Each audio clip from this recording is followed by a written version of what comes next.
Assalamualaikum warahmatullahi wabarakatuh. Saya Ahmad Abdul Manan.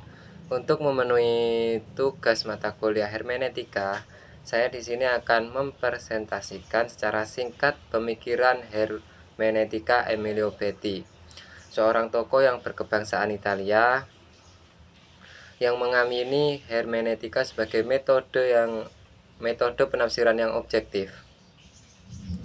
Hermeneutika Emilio Betti ini terpengaruh oleh dua filsuf pendahulunya, yaitu Schleiermacher dan Dilthey. Hermeneutika Emilio Betti berangkat dari persepsinya yang menganggap semua manusia itu harus saling mengerti, minta dimengerti. Maka dari itu, untuk mengerti satu sama lain, kita membutuhkan perantara, yang dimana di sini bentuk-bentuk perantara yang dipaparkan oleh Emilio Betti termasuk salah satunya itu bahasa. Di sini letak hermeneutika Emilio Betti yang terpengaruh oleh Schleiermacher. Jadi untuk memahami seseorang, kita harus memahami bahasa atau teks seseorang tersebut. Selain itu, hermeneutika Emilio Betti juga memaparkan dua struktur untuk menerapkan hermeneutika sebagai metode yang objektif. Yang pertama yaitu metode untuk penafsiran itu sendiri. Dalam menafsirkan suatu hal, kita pertama harus mengklasifikasikan pemahaman kita terhadap hal tersebut. Ada berapa kemungkinan kita bisa memahami suatu teks? Kita klasifikasikan terlebih dahulu.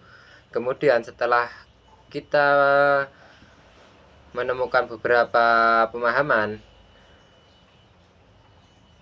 kemudian kita memeriksa proses penafsiran kita.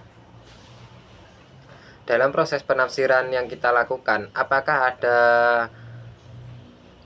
unsur-unsur subjektif atau penghalang subjektif?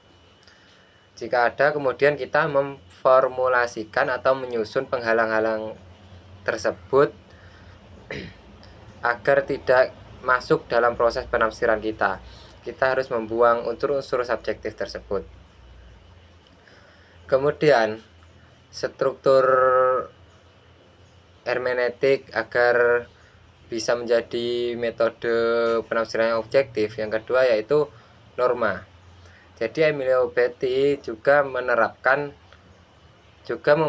norma untuk objek yang akan ditafsirkan dan juga subjek yang akan menafsirkan.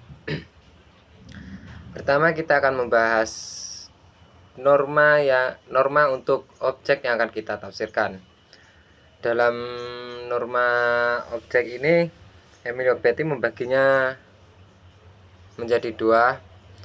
Pertama yaitu kita harus memahami objek tersebut, otonomi, atau oleh Emilio Betti disebut sebagai otonomi subjek. Otonomi objek. Kita harus memahami dari segala sisi objek yang akan kita tafsirkan. Setelah kita memahami, kemudian kita sesuaikan maknanya dengan karya-karya yang lainnya. Semisal kita akan memahami seorang tokoh, semisal kita akan memahami karya seorang tokoh, maka kita juga harus menghubungkan atau menyesuaikan makna di dalam karya satu dengan karya yang lainnya. Kemudian yang kedua yaitu norma untuk subjek yang akan melakukan penafsiran. Dalam norma subjek ini juga dibagi menjadi dua. Yang pertama aktualitas pemahaman. Dalam memahami sesuatu, kita juga akan terpaut oleh waktu dan segalanya. Maka dari itu, saat kita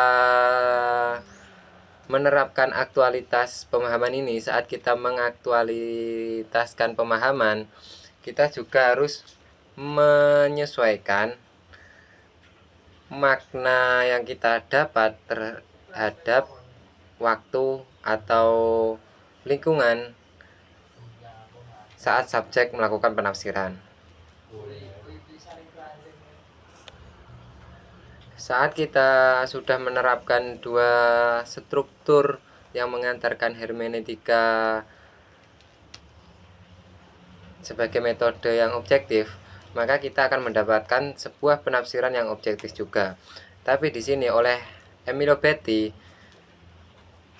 disebut objektif yang relatif, bukan objektif yang komprehensif atau universal atau sempurna.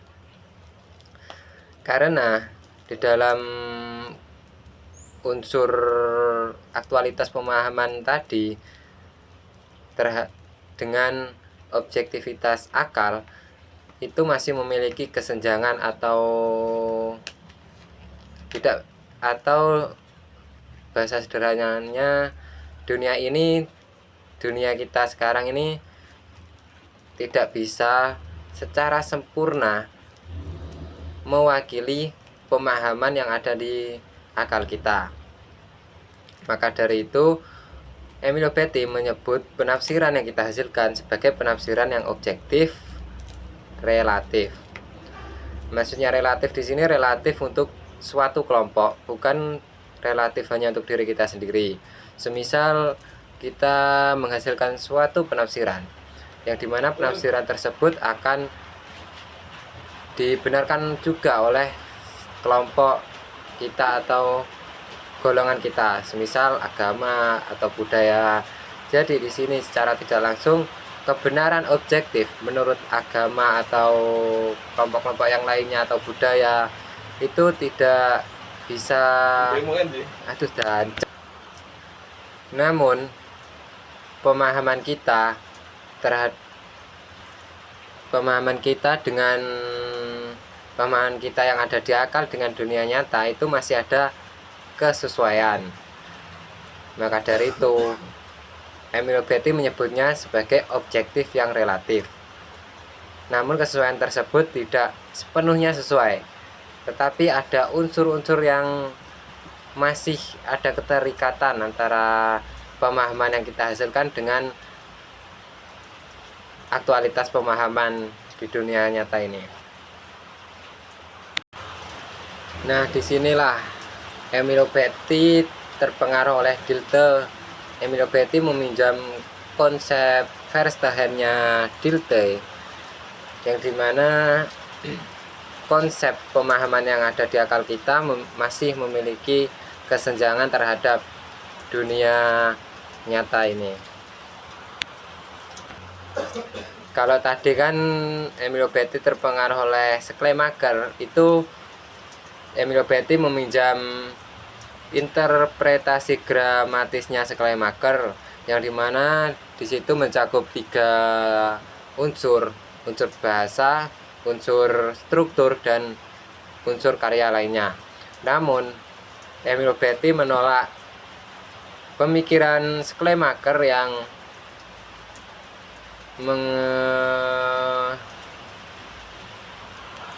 yang mengatakan seorang penafsir harus masuk ke dalam interpretasi psikologinya objek yang akan ditafsirkan. Menurut Emilio Betti, seorang penafsir tidak harus sampai masuk ke dalam interpretasi psikologinya objek, namun hanya cukup memahami lingkungan sekitar atau histori sosialnya seseorang, kulturnya seseorang. Demikianlah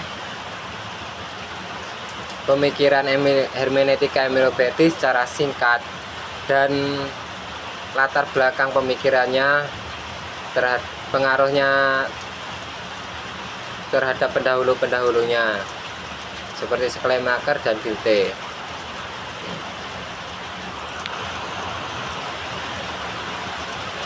saya sadari masih banyak kekurangan atau kurang jelasnya dalam presentasi ini. Saya pamit undur diri. Wassalamualaikum warahmatullahi wabarakatuh.